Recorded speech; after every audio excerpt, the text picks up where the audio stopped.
Bismillahirrahmanirrahim. Astaghfirullahaladzim wa atubu ilaih. Walhamdulillahirabbil alamin. Wassalatu wassalamu ala asyrafil anbiya'i wal mursalin habibina wa habib rabbil alamin Abil Qasim Muhammad. Allahumma shalli ala Muhammad wa ala alihi tayyibin tahirin al-ma'sumin al-muntajabin. Ilahi ya Tuhan kami tahu bahwa dosa kami dilihat daripada taklif dan tugas-tugas kami rasanya susah untuk diampuni karena kami bangga dengan dosa-dosa itu. Tapi kami tahu bahwa kelembutan-Mu lebih luas daripada dosa-dosa kami, bahkan daripada dosa seluruh umat manusia ini. Oleh karena itu, ya Allah, berlembutlah selalu kepada kami. Dan di samping ampunan-Mu itu, berilah kami percikan di dalam dada sehingga membuat perubahan di dalam diri sesuai dengan bimbingan dan kehendak-Mu. Amin ya rabbal alamin. Shallu ala nabi. Allahumma shalli ala Muhammad wa ali Muhammad.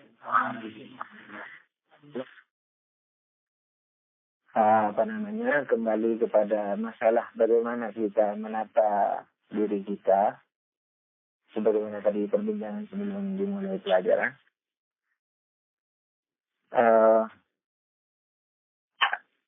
Agak anakan atau keliru menurutnya. Bagaimana kita menata batin kita dan menanggapi sentuhan-sentuhan rohiyah atau ilahiyah yang biasa disebut dengan jazab atau majdub. Ceritanya jadi majdub atau jazab itu sambaran gitu atau sedotan atau tarikan daripada Tuhan. Biasanya jazab itu diberikan Tuhan memang secara menyeluruh, secara umum, tetapi masing-masing orang akan terpanggil sesuai dengan kadar usahanya masing-masing, sesuai dengan kadar keinginan dan ketulusannya, dan juga sesuai dengan kadar ilmunya. Jadi semakin orang berilmu dan semakin orang yang awam ikhlasnya 100, orang yang pandai ikhlasnya 100, maka dia akan mendapat jazab yang lebih besar. Jadi orang yang alim ini akan lebih besar mendapatkan sabaran ilahi itu. Jadi jangan dikira bahwa budaya kita dulu ini misalnya pokoknya baik, ikhlas, tulus segala macam.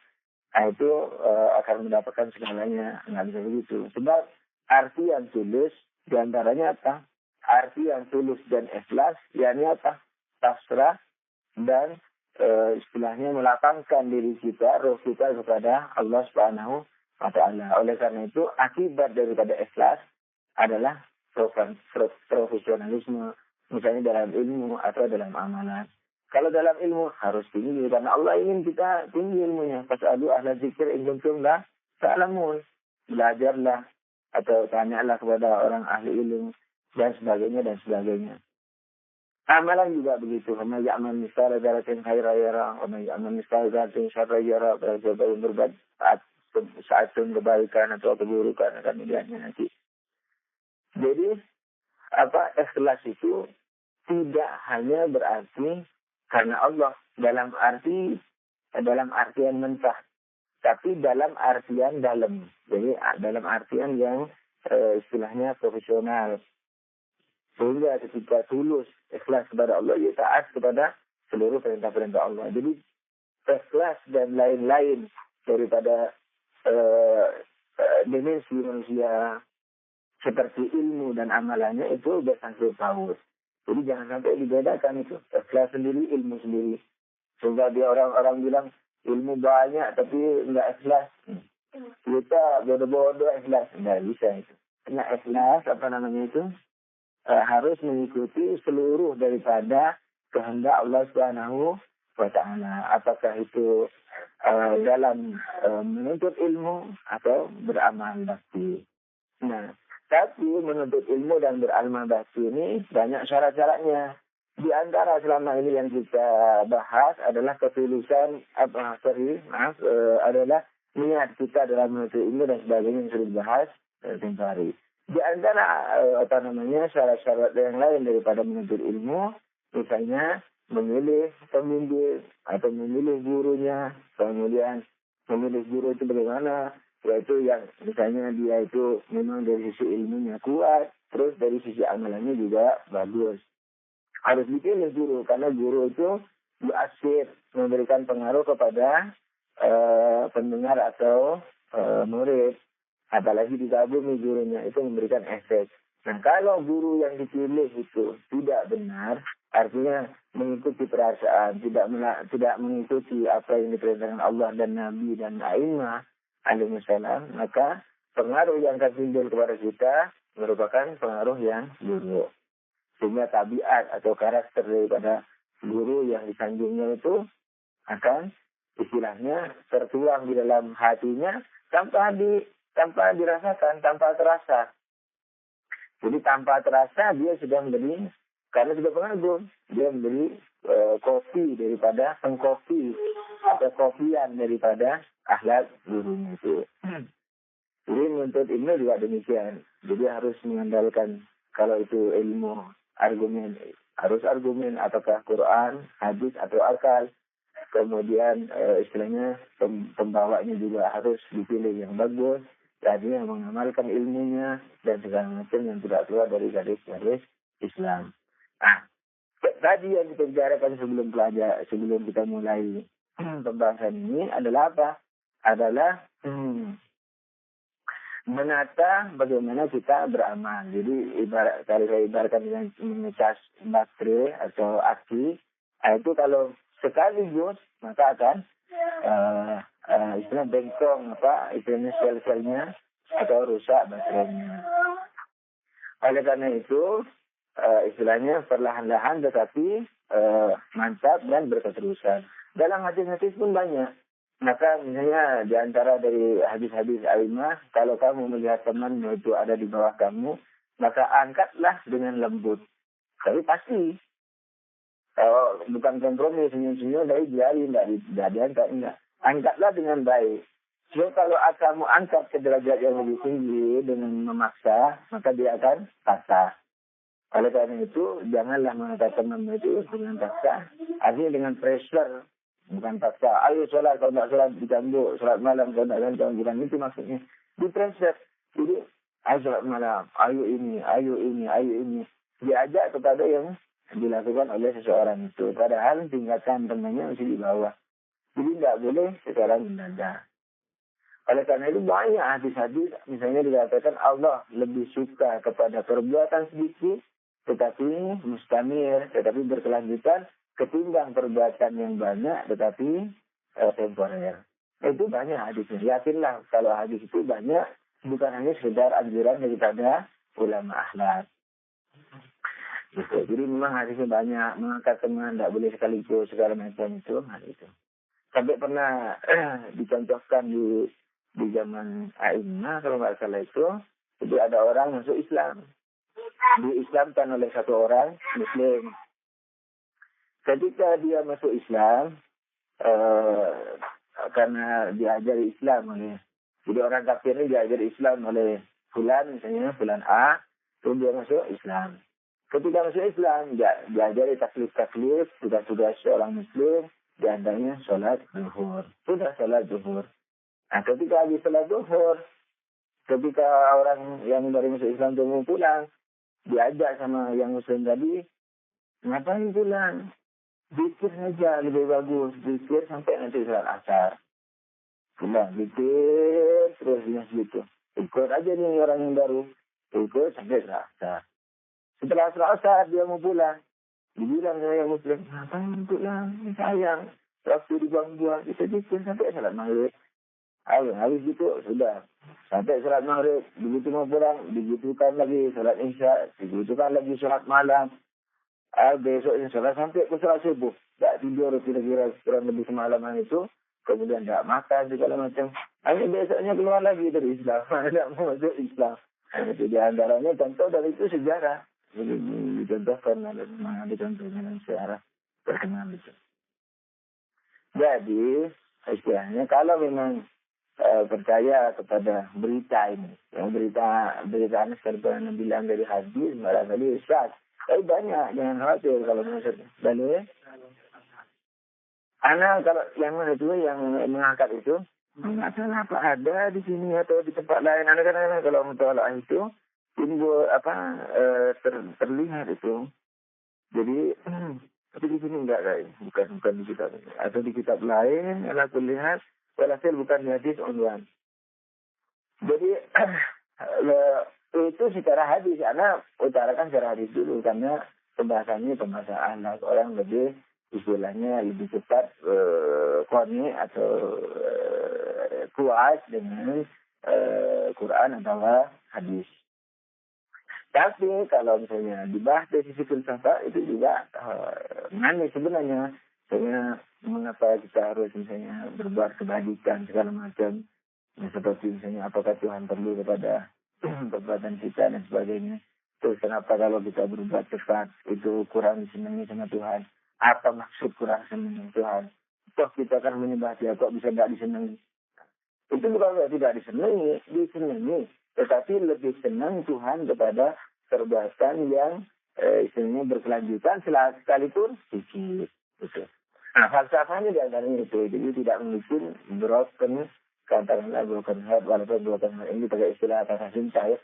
Tapi ini broken heart maksudnya heart di sini iman yang dimaksudkan. Ini broken heart dalam arti istilah baru ini. Karena ada di kamus pasang, kalau itu bahasa kesadaran. Ya. Kalau saya mursyid yakin. Mursyid. Anak jawab dulu, karena itu yang terakhir tadi. Mengenai mursyid ini, mursyid di dalam Syiah itu, ketika orang sudah mencapai akal satu, first intelligence, dan itu pun sudah harus fana. Jadi orang ketika dia masih berbuat haram, sekalipun kecil, jangan jadi mursyid. Jadi murid tidak bisa. Untuk di hadapan mursyid, murid namanya. Jadi murid dalam bahasa Indonesia itu dari murid bahasa Arab. Jadi kalau masih berbuat dosa, sekalipun kecil, jadi murid tidak bisa. Apalagi mursyid. Kalau berbuat makruh, sekalipun sedikit, jadi murid tidak bisa. Apalagi mursyid. Kalau masih menyukai yang mubah, bukan yang haram, menyukai yang mubah. Bukan makan, menyukai yang dimakan. Bukan pakai baju, tetapi menyukai yang dipakai. Itu jangan jadi mursyid. Jadi murid masih belum bisa. Kalau dia masih suka karomat, sebenarnya ini, sudah tak suka baju segala macam, suka karomat, senang hadiah. Yang tahu hanya Allah, kita nggak tahu orang ini, misalnya ke Mekah sekarang. Dia senang nggak tahu. Kalau dia tidak senang, berarti layak dia jadi murid. Tapi kalau mursyid belum, sekalipun sudah bisa terbang ke Mekah dalam sekejap mata. Itu pun kalau dia tidak suka. Kalau dia suka, jadi murid masih belum. Apalagi mursyid.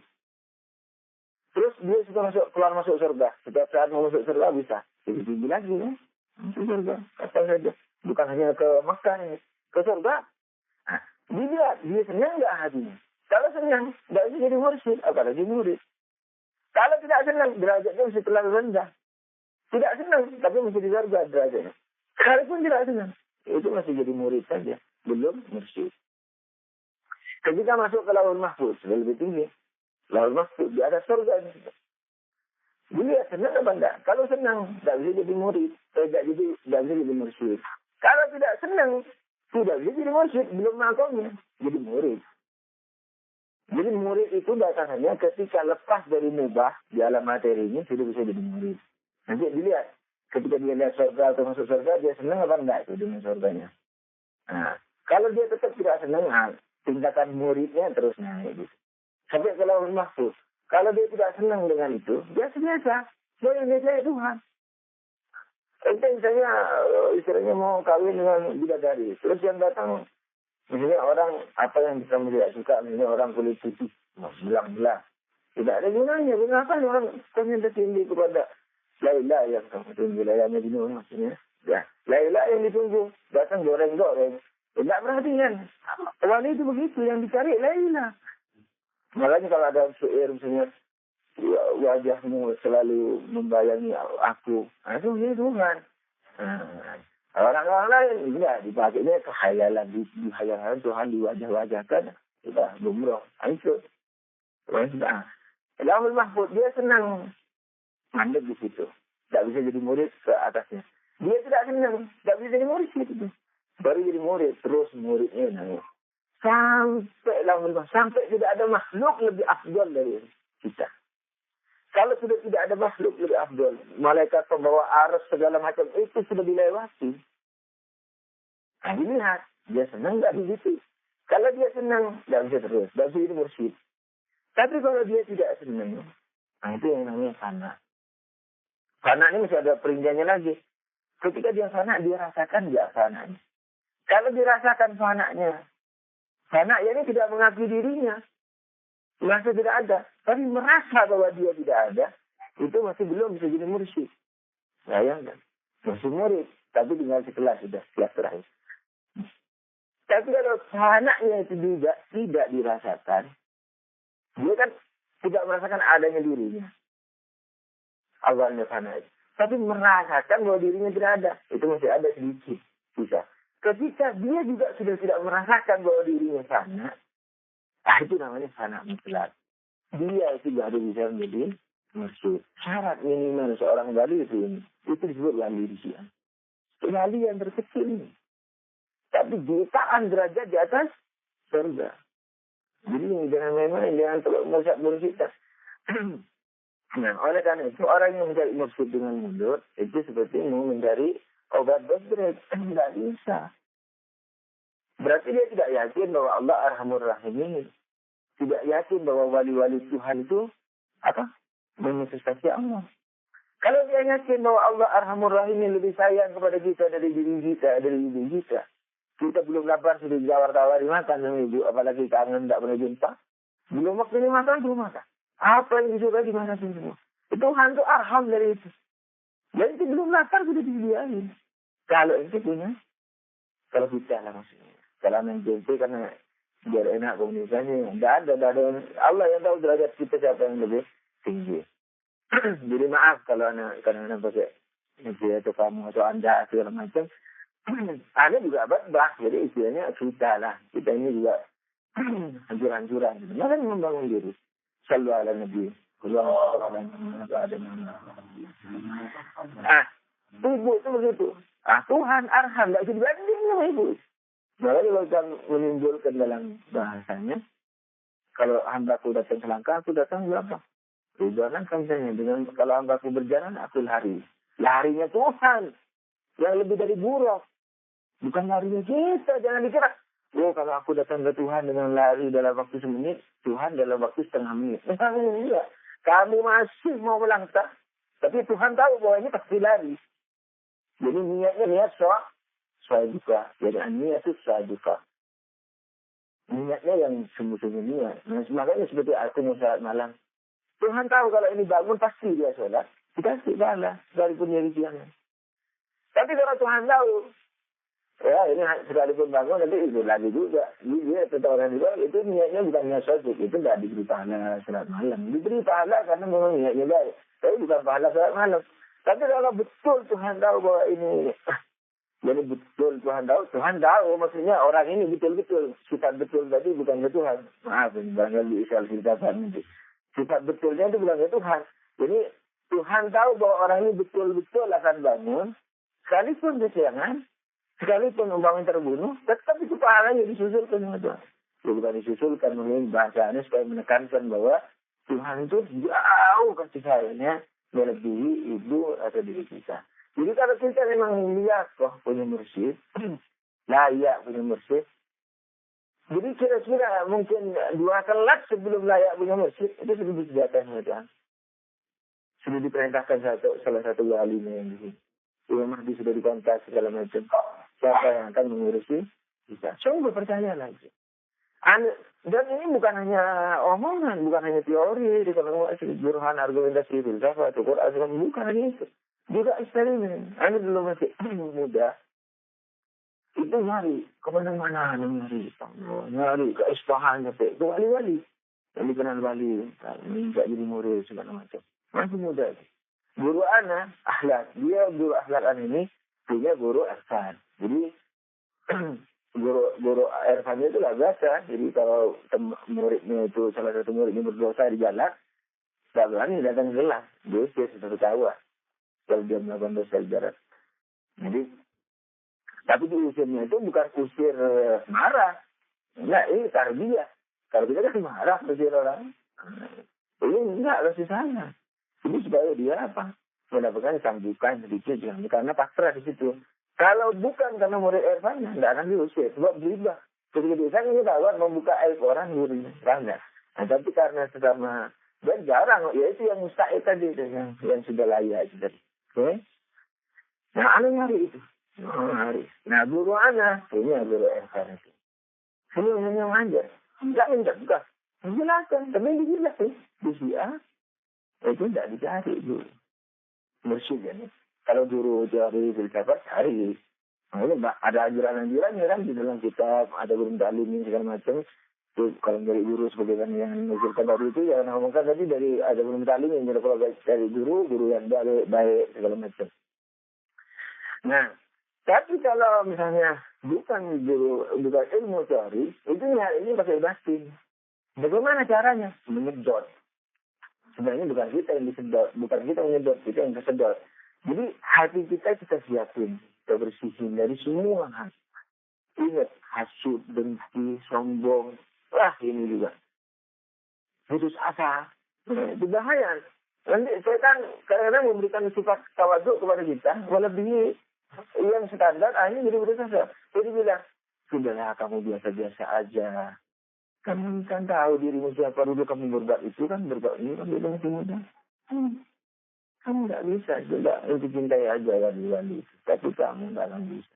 Itu untuk kita tahu sendiri. Itu kan seperti rasa tawaduk itu jelmaan padahal itu jebakan daripada iblis.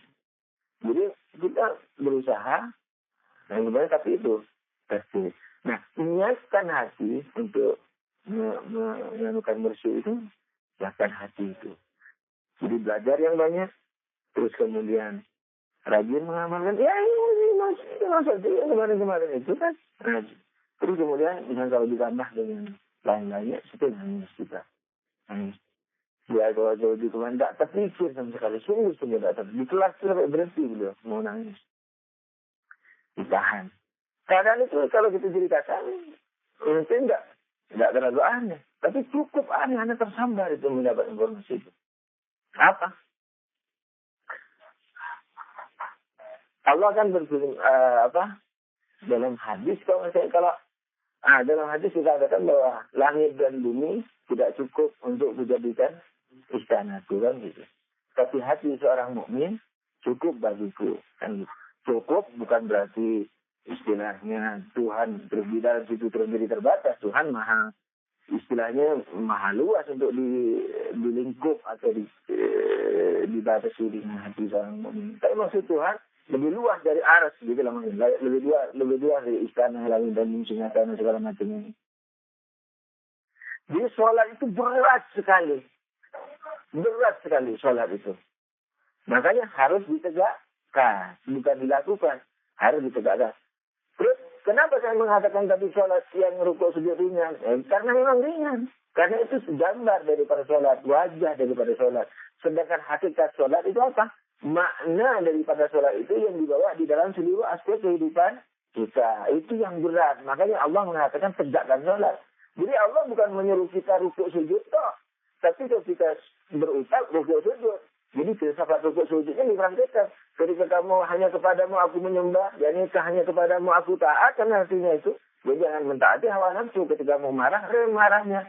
Ketika mau mencintai orang juga rem cintanya. Kalau tidak tepat. Bukan hanya marah loh ya. Hatta cinta atau berbuat baik, kalau tidak pada tempatnya jadi buruk. Nah, itu.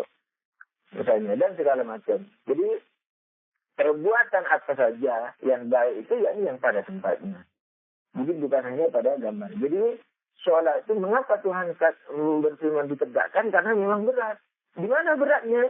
Ya, di dalam kehidupan. Jadi, yang diwajibkan oleh Tuhan bukan hanya rukuk sujud.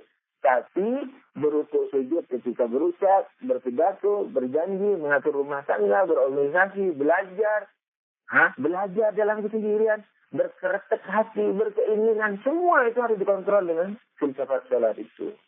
Bacaan-bacaannya dijelaskan di dalam kehidupannya itu. Itu yang dimaksudkan tegakkan sholat. Bagi Allah jamin itu. Ini sholat tentang hari masa mengumpulkan. Sholat itu mencegah dari perbuatan buruk dan mungkar. Makanya kalau orang sholatnya benar, pasti masuk. Organisasinya masuk, olahraganya masuk,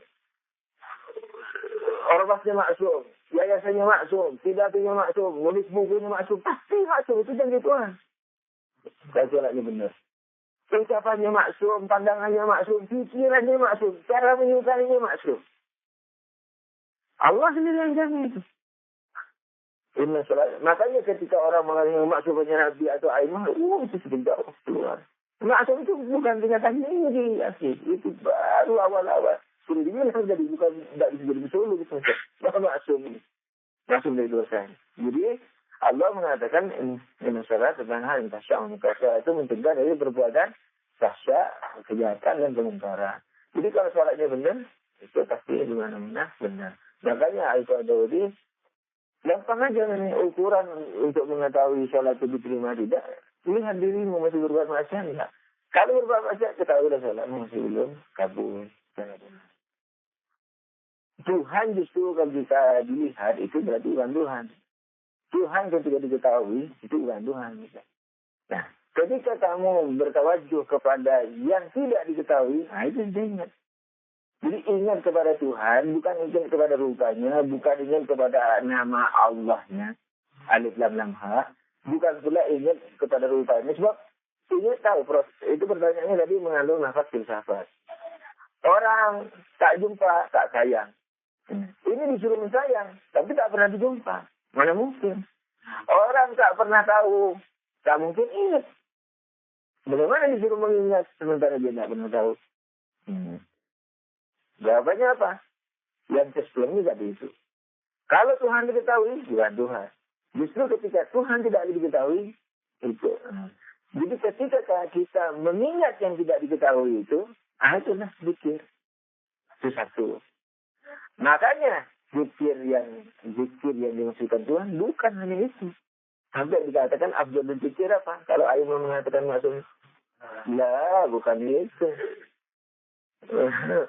Kalau dari satu sisi mungkin ya abdul zikir maksudnya zikir daripada ucapan-ucapan yang terbagus la ilaha illallah. Tapi di antara mengingat Tuhan yang paling tinggi itu apa? Ucapan zikir yang paling bagus la ilaha illallah. Tapi zikir yang paling bagus di dalam hadis dikatakan ketika seseorang ingin berbuat maksiat terus ingat Tuhan berhenti, tidak jadi. Zikir la ilaha illallah, tidak ada yang lebih tinggi dari itu. Alfa zikir. Tapi dari manifestasi zikir, itu tadi. Ketika mau maksiat, itu berhenti dia. Sehingga kalau dikatakan tegakkan sholat untuk mengingat itu, bukan hanya mengingat ketika rukuk, sungkem, sujud dan segala macam di mana-mana, karena menegakkan tadi yang berat itu, yang dilakukan dalam keseluruhan kehidupan untuk mengingat Tuhan. Jadi sebenarnya tidak maksiat. Makanya ingat itu penting, iling. Tapi bukan ilingnya orang saja. Akhir sholat. Saya pernah baca itu ketiga daripada unsur yaitu pertama itu surah sholat, haqiqatus sholat, dan rukun sholat itu betul-betul tertuju pada satu titik. Jadi mulai daripada surah dari sholat. Jadi betul-betul surahnya seperti sonu kamara itu dulu, dan mengikuti Nabi tidak ngarang-ngarang sendiri. Kemudian yang kedua hati khusus sholat daripada sholat itu betul-betul tidak hanya sekedar untuk sujud dan sebagainya seperti yang di surah tadi, yang benar-benar itu bisa melalui sikap dan perilaku. Dan kemudian lagi itu sholat. Karena seperti yang digambarkan seperti ikan laut. Kalau orang yang kamu punya roh seperti ikan laut, walaupun ikannya itu asin, itu tidak pernah terpengaruh. Sehingga orang yang sholatnya itu betul-betul itu mempunyai roh sholat, ya seperti ikan di laut itu, walaupun ikannya penuh dengan bermacam-macam kotoran, bermacam-macam mineral, dia tetap dalam keadaan sehat. Nah, itulah orang yang menegakkan salat dengan begitu. Jauh saja, tidak ada masalah, tidak ada pertentangannya. Jadi Tapi kalau salah, kalau nggak salah di salah satu di Arba'in 40 hadisnya Imam, kalau nggak salah menyebutkan juga masalah seperti ini. Tapi kan sudah lupa, entah di situ atau di Mu'tara Hikmah. Memang yang kali itu menjaga daripada istilahnya jadi surah, jadi rukuk sujudnya, kemudian penjiwaannya itu, kemudian sampai kepada ruhnya. Ini penjiwaan. Jadi kalau kita gambar sholat, terus aksiden, kalau kita bahasakan dengan bahasa kita, terus menjadi substansi. Jadi ketika gambar sholat itu mempengaruhi jiwa kita, sifat kita, itu menjadi apa? Aksiden. Jadi sifat, mempengaruhi sifat kita. Kalau itu kita pertahankan terus, sehingga menjelma menjadi roh kita, roh sholat itu menjadi roh kita, maka itu menjadi substansi. Maka kita aman dari perbuatan.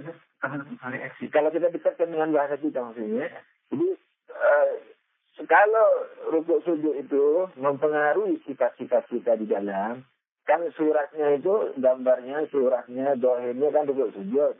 Nah, kalau itu mempengaruhi diri kita, sifat kita, sekalipun temporer bentuknya, mempengaruhi ingin berbuat baik, ingin berhenti dari berbuat jahat, nah itu boleh dikatakan menjadi, apanya tadi, kalau kita istilahkan aksiden. Tapi kalau istilahnya tadi, enggak, setelah surat sholah itu apa? Hakikatus sholah. Jadi hakikatus sholah itu istilahnya bukan hakikat yang dimaksudkan 100% sholah itu, bukan. Sebab di atas hakikat ada rohnya. Nah, tapi bisa orang pakai istilah hakikat yang dimaksudkan dia rohnya. Itu maksudnya keseluruhannya. Jadi dari pembagian ke surah, hakikat, terus roh, ketahuan bahwa maksud daripada hakikat di sini bukan keseluruhan. Tetapi jadi ketika sholat dijalankan oleh seseorang ke dalam dirinya, itu ada perubahan di dalam dirinya sekalipun temporer, sekalipun aksiden, jadi belum menyeluruh. Itu selesai sudah ya, sholat secara global itu. Nah, sholat ini kadang-kadang dibandingkan dengan yang lain-lain. Nah, sholat ini kadang-kadang dihubungkan dengan yang lain-lain. Kalau dihubungkan dengan lain-lain, macam-macam. Sholat itu ibarat apa? Tiang atau misalnya dasar. Maka itu kalau diterima sholatnya, diterima yang lain. Kalau tidak diterima sholatnya, tidak diterima. Itu ada filsafatnya luar biasa tuh. Kenapa? Allah kan kejam banget. Kalau begitu, kalau dilihat dari tauhidnya, sholat kita kalau tidak diterima, saudara kita nggak diterima. Loh gimana itu? Puasa kita nggak diterima. Kok bisa? Nah, dengan itu Pak, sebenarnya sambian-sambian ini bisa sudah menjawab dengan penjelasan tadi. Kenapa yuk? Kenapa kalau sholatnya tidak diterima, puasanya nggak diterima, sedekahnya nggak diterima, ceramahnya nggak diterima, nulis bukunya nggak diterima? Itu kalau benar. Kalau salah, digugat nanti. Dan orang yang beramal, ribuan orang akan ditanggung kita. Jangan dikira berkarya terus mencari mencari. Maaf, Tuhan tidak perlu karya kita. Jadi kita berkarya untuk bantu kita. Makanya kalau merusak manusia, merusak masyarakat, Tuhan Nabi kita akan membakar kita. Ayo kembali kepada itu. Mengapa kan kejam Tuhan tadi itu? Sholat tidak terima, puasa kita nggak terima. Apa hubungannya sendiri-sendiri kan? Kalau katanya siapa yang berbuat satu akto, keburukan dikasih balasan. Ganjaran nggak apa-apa, sebenarnya ganjaran jangan kita pakai yang baik-baik. Kalau berbuat satu atau kebaikan dikasih ganjaran, kalau keburukan dikasih balasan. Ganjaran. Terus gimana itu? Hubungkan dengan yang tadi. Allah mengatakan inna sholatan tanha anil munkar. Jadi kalau sholatnya seseorang tidak benar, sudah pasti.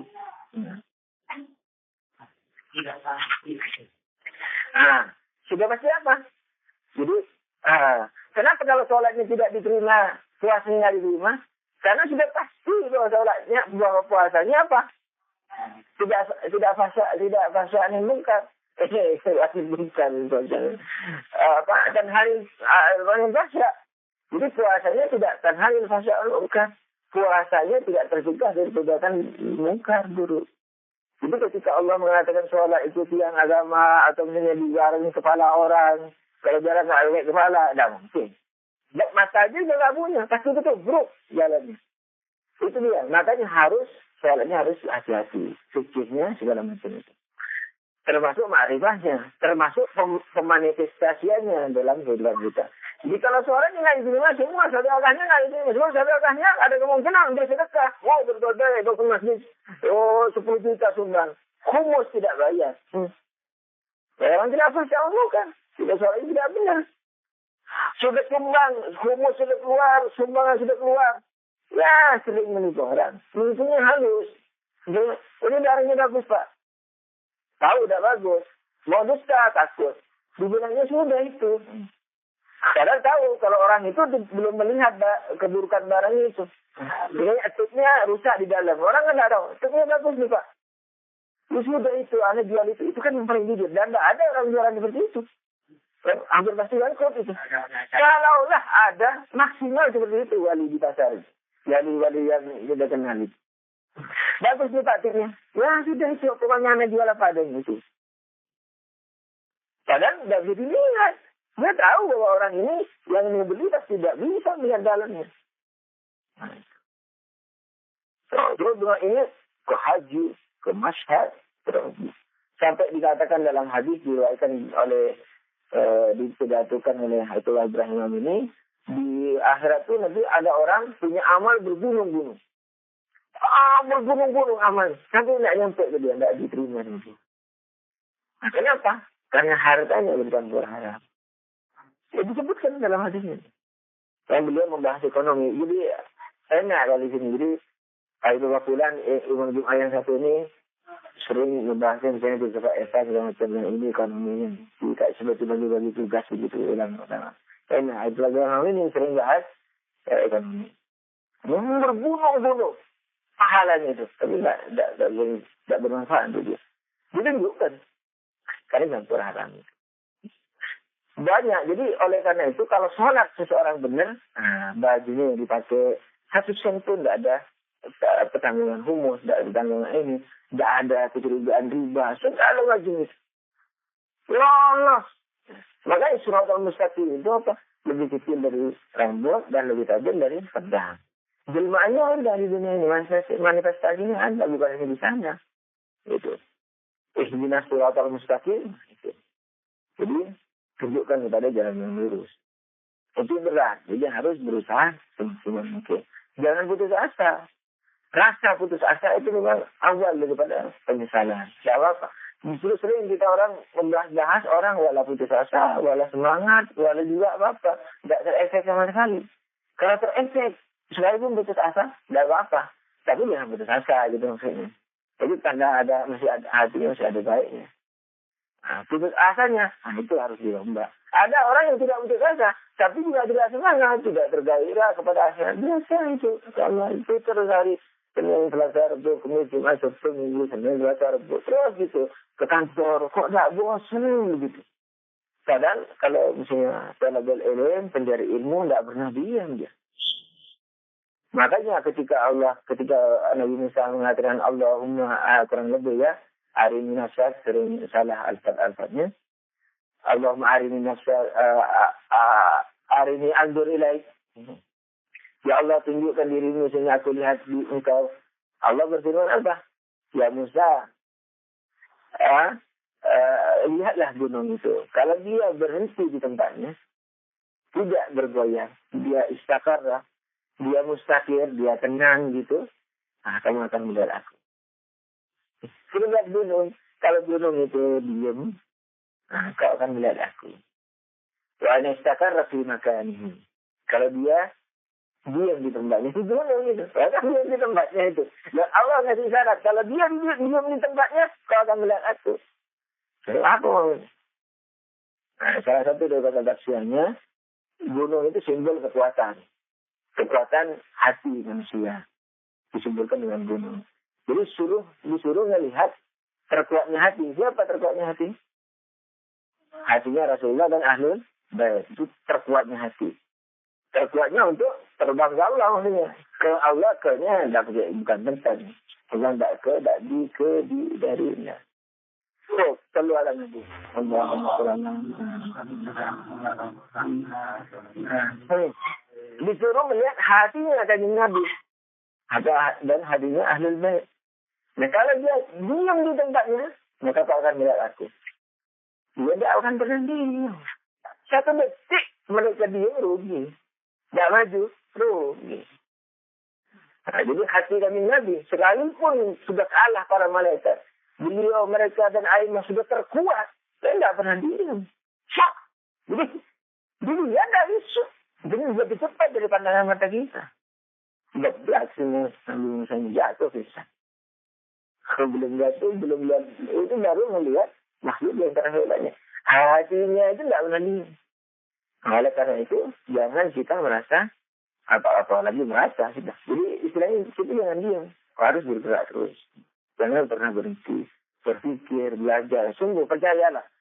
Nanti kalau sudah kira-kira 10 tahun rajin dan diamalkan sampai 10, 15, 20 tahun, itu nanti akan terasa. Sungguh akan terasa.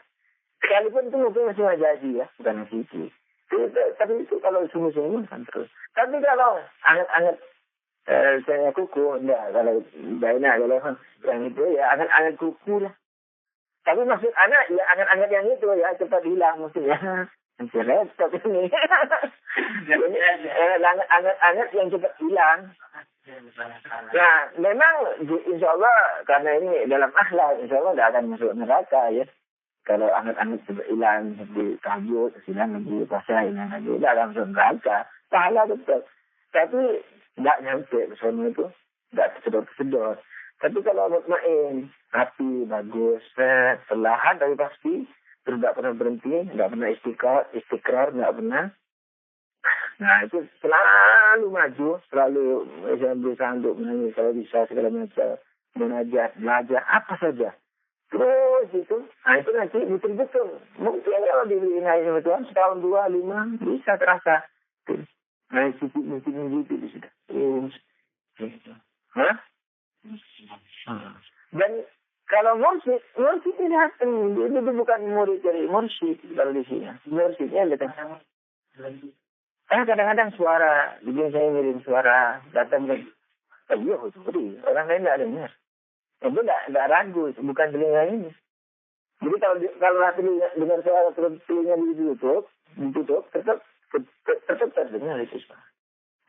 Ya. Jadi kalau orang tadi sudah bisa mencapai kan tidak ingat. Jadi misalnya orang itu sudah berbuat, jadi katakan tadi baik seperti itu, kan dapat pahala itu. Akhirnya nanti akan dapat balasan, kemudian surganya itu tadi ini. Tapi di dunianya ini, tadi kita ini mungkin tidak bisa merasakan itu kenikmatan daripada panah dengan Allah. Kontensi dari kita kan sudah melakukan kalau seperti tadi kan sangat sedikit hitungannya. Iya, jadi nanti surga itu bukan simbol fana. Surga itu, jadi kalau anaknya bilang di dunia kebun binatang bukan kebun binatang. Ya ini paling rendahnya kebaikan. Jadi kebaikan untuk manusia ya, paling rendah itu surga. Di bawah itu surga, jangan di bawah surga jangan. Jadi kelas yang paling rendah dari kebaikan, nah itu jannah. Jadi jannah bukan misalnya kita ahli surga atau sekarang karena ini ditutup sama Tuhan, bukan. Karena memang tertutup di sana nanti akan melihat yang lebih atas. Itu pun kalau kita masuk, enggak, ini sudah untung lah. Tapi selama masih ayat di kandung badan, selama banyak ayatullah mursyid, kenapa kita tidak coba? Kan gitu. Selama lambaian tangan Tuhan selalu tidak pernah berhenti. Jadi ketika Allah mengulurkan tangan, tidak pernah menarik. Kita saja yang lari. Jadi kalau Allah menarik diri, Allah menyesatkan, itu bukan Allah menyesatin. Apa yang menyesatin? Kalau menyesatin itu ada kejahatannya. Ima bodoh, kalau bukan bodoh, dendam, atau segala macam, Tuhan bersih dari itu.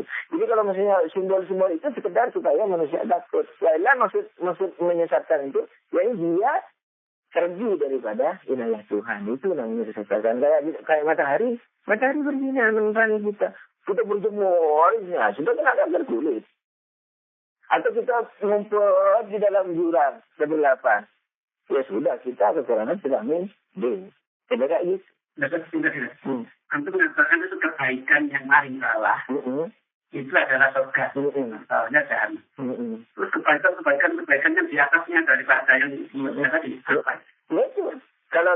diglobalkan, apa tadi? Lauhul mahfuz, ini akal, kalau dikatakan akal 10, terus di atas itu akal 9, sampai akal 1. Nah, akal 1, kalau dia masih senang di akal 1, tidak bisa banyak.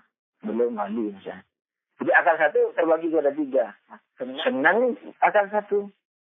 Tidak senang akal 1 fana, tapi merasa fana. Merasakan fananya itu. Tidak senang akal 1 dan fana dan tidak merasakan fananya. Itu baru dia tertinggi. Tapi di tingkatan yang terbawah ini. Jadi itu tuh, tapi terbawah dari tingkatan wali itu sudah. Kalau surga terbawah dari tingkatan kebaikan. Tapi fana terbawah dari tingkatan wali. Jadi masih ada dengan ayat waridwan minallahi akbar. Apa itu bukan puncak kan? Iya. Akbar. Enggak, ridwanullahi akbar. Akbar dari apa? Dari surga itu. Jadi ketika kita masuk surga, yang kita dapatkan 2. Apa itu? Surga dan ridho Allah. Kalau ditanya, mana surga, mana yang lebih besar, surga atau ridho Allah? Ridho Allah. Tapi ridho Allah apa satu? Oh, bertingkat-tingkat. Lauhul mahfuz, ridho Allah. Akal 9, akal 10 gitu. Jadi ridho Allah, tak banyak-banyak, tak tingkat-tingkatannya. Ridho Allah kepada Nabi tidak mungkin sama ridho Allah kepada kita. Sekalipun kita tidak surga. Sangat mustahil itu. Mau aklan, mau naklan, Al-Quran, hadis, atau akal. Kalau filsafat sudah dibagikan globalnya itu ya, kalau 10, 9 itu global itu. Wailah di dalam itu masih jutaan lagi ternyata cahaya yang luar biasa yang tidak bisa disentuh dengan istilahnya cinta dunia, menyukai yang mudah, menyukai surga, lajuni, segala macam tidak disukai, tidak senang. Ya. Dan kami itu kita sholat itu gimana? Awalan sholat itu perhatikan istilahnya wudhunya, taharahnya dulu. Dari najis itu bagaimana, bersih, sudah benar penunjannya. Terus kemudian badan dan bajunya dilihat, cek sesuai dengan fikih, taharah, pembersihan daripada najis.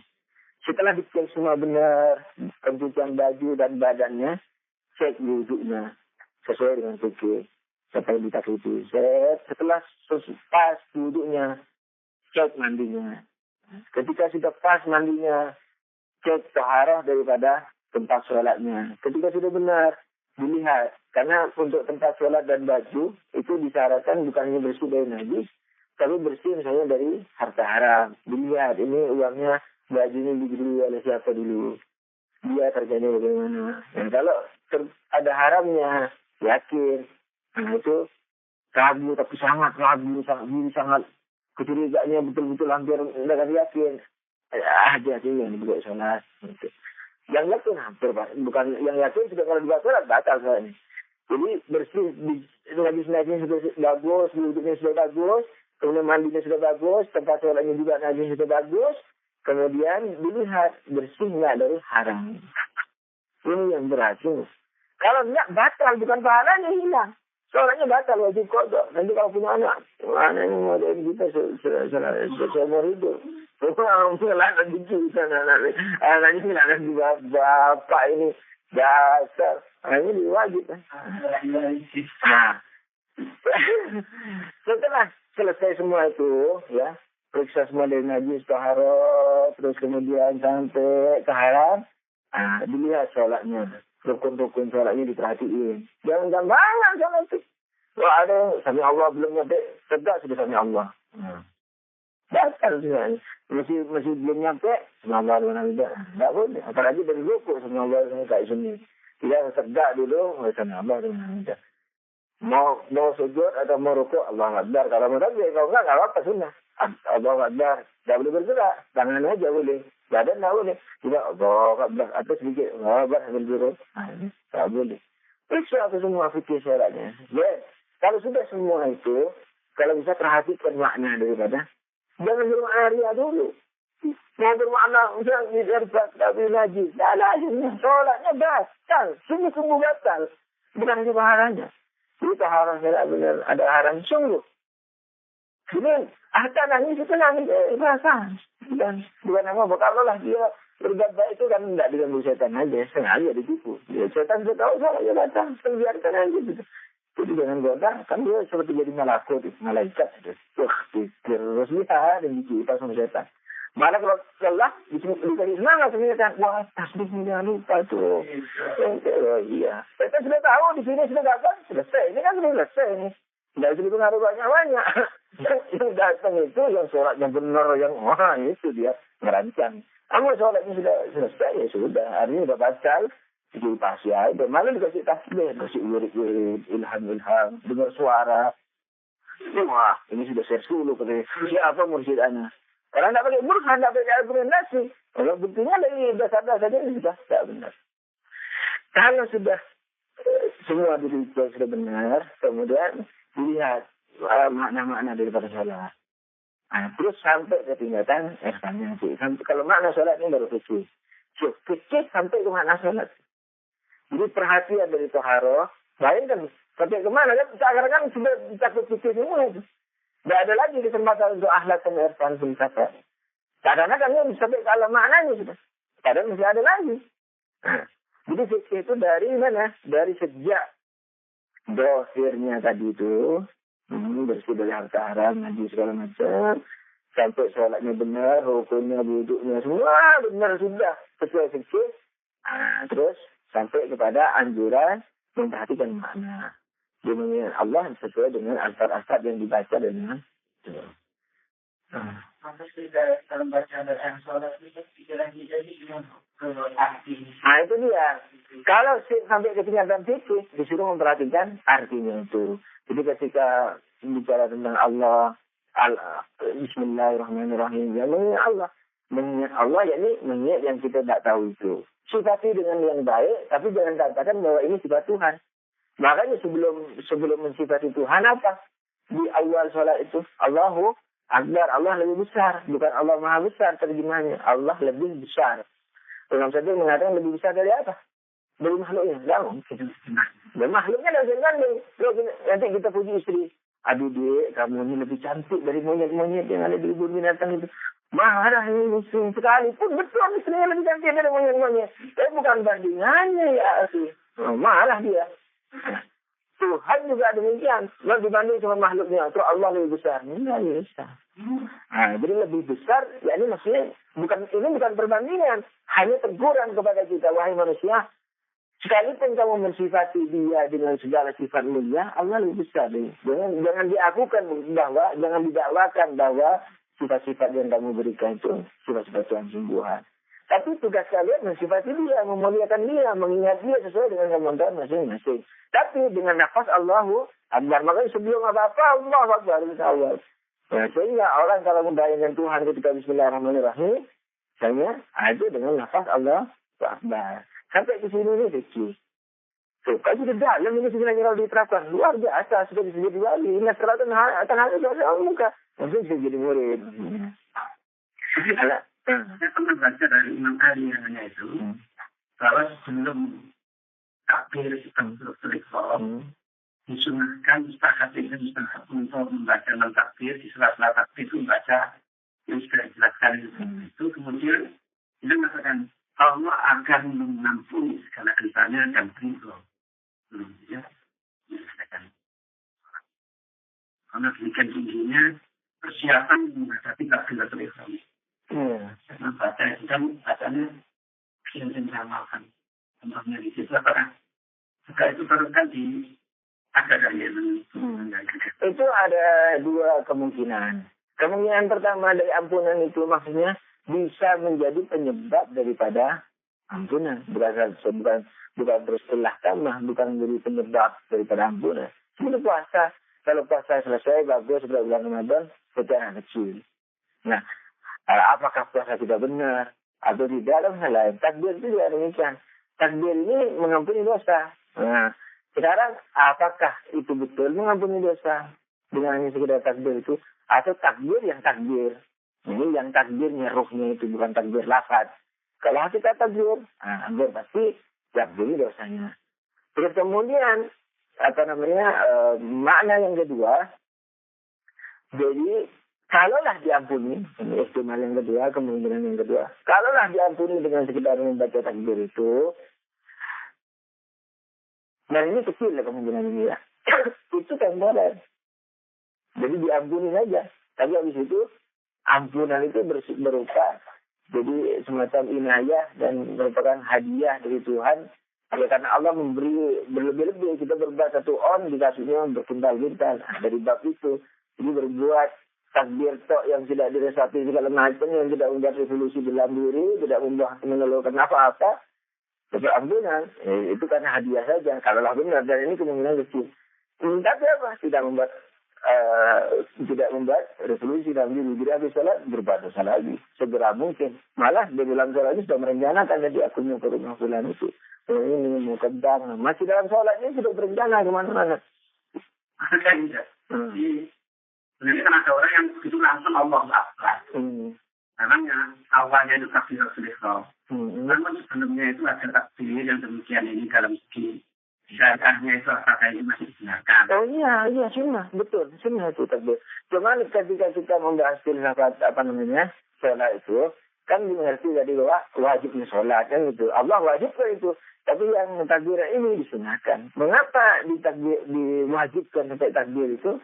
Karena supaya bisa menemani zikir-zikir berikutnya, supaya jangan dikira bahwa yang kita ketahui tentang Tuhan, yang kita sifatkan tentang Tuhan tadi, itu adalah Tuhan. Kecil itu, tidak ada apa-apanya gitu. Apalagi ditambah dengan takbir-takbir yang sunnah. Betul, itu sunnah tetap. Dan fadilahnya ini luar biasa. Jadi kalau istilahnya, kalau diusahakan sehusuk mungkin, ya kalaulah tidak bersumit-sumit dari dosa, yang jelas insya Allah banyak mempengaruhi terhadap ampunan dosa tadi maksudnya. Sebelum ada masalah sholat, bisa disampaikan atau ditakdir. Mengenai masalah ilmu di sini ada mengenai asyikani. Kita akan lihat al-aliyah. Kemudian kita ulama ini berasal dari ini berulang-ulang. Dia mengatakan di sini ada semacam riwayat dari kitab Nabi Sabda. Katakan mengenai masalah yang berkaitan di itu. Raka'atan min alim afdalu min ibadati sa'adin min mujahidin. Jadi dia berikan penjelasan bahwa dia jadi beralim. Al-alim al-basiru bisa isi afasil ibadah. Hatta yaflusa anha. La mutlaqal alim. Fa'inna maka sila syaitani ala kafirin. Dengan ulama'i a'zam min madakhili al-surala. Jadi kalau Anda terjemahkan kepada yang lain, ini dikatakan bahwa fadilahnya ilmu. Jadi sholat 2 rakaat daripada sholatnya orang alim itu lebih mulia, lebih besar dari setahun sholatnya orang yang tidak alim. Karena tidak alim. Nah, tapi yang dimaksud disarahi di sana, bahwa yang dimaksudkan oleh orang alim, yakni orang alim yang mengerti betul-betul terhadap semua liku-liku kehidupan, bukan liku-liku fikih dan hukum. Jadi istilahnya yang detail terhadap liku-liku hukum itu. Yang lebih begitu kan? Terhadap liku-liku hukum itu. Jadi makanya kalau mau Irfan kemudian tidak memperhatikan ini, sama sekali bukan Irfan, bukan apa. Disebutnya oleh Mullah Sabda sebagai mutasawwifah, sok kesufi-sufian. Jadi mutasawwif, yakni tereaksi dengan orang-orang sufi, tereaksi dia. Tereaksi secara frontal dan secara riak kepada dirinya atau kepada orang lain. Nah, itu mutasawwifah. Jadi tidak menata dirinya yang baik ilmu atau ilmu atau amalannya. Jadi alim yang sebab dikatakan di sana, kenapa alim itu harus yang basir, harus yang mengerti terhadap liku-liku segala macam, bukan sembarang alim. Karena was-was setan justru lebih banyak datangnya kepada orang alim ketimbang orang awam. Orang awam tahunya cuma gimana ke pasar jual udang. Kemudian belanja ke istri, sudah tahu itu. Tapi orang alim, tahu ayat Quran, tahu ini. Itu kalau mau menipu masyarakat, kalau mau berdusta, segala macam. Orang-orang yang jualan udang, mahirnya ada udang. Orang yang bisa tambah udang atau tani padi, dia bisa tani padi.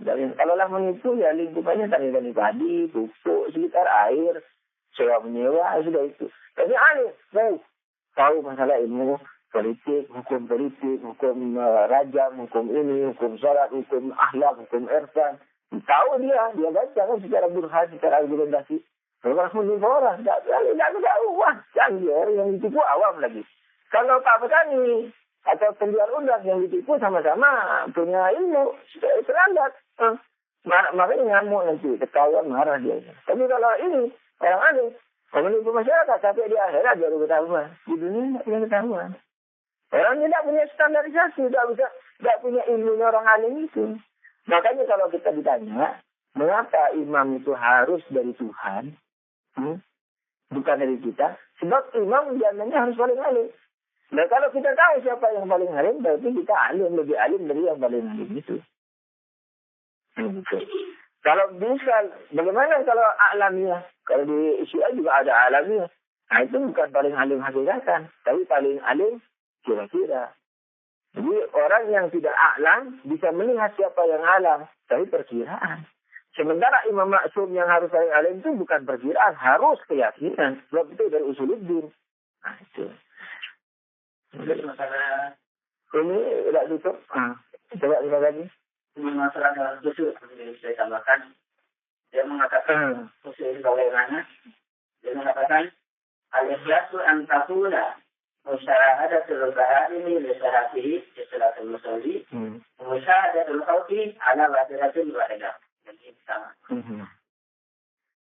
Ada dua ayat yang mengatakan la yakmul imanul abdi hatta yakuna an-nasu indahu bimanzilatil air. Air ini. Nah itu dia. Jadi di antara komentarnya apa? Khusyuk itu di antaranya apa? Ya ini melihat manusia itu sama dengan binatang lain. Apa maksudnya? Itu mungkin perlu direnungkan berikutnya. Apakah kita pro atau kita kontra? Kalau pro bagaimana? Kalau kontra bagaimana? Mungkin direnungi dulu ya. Karena sebab ini Ana belum punya usaha. Jadi maksud daripada hadis ketika mengatakan hadis itu tidak, di hadisnya bukan khusyuk. Khusyuk itu yakni mensyaratkan bahwa Anda bisa khusyuk ketika menatap diri Anda atau manusia dengan binatang itu sama adanya. Itu apa maksudnya? Tidak tuh. Terus yang hadis dikatakan tidak sempurna iman seseorang kecuali melihat manusia dan binatang sama. Ana merasa sudah mampu untuk memberikan komentar secepat ini.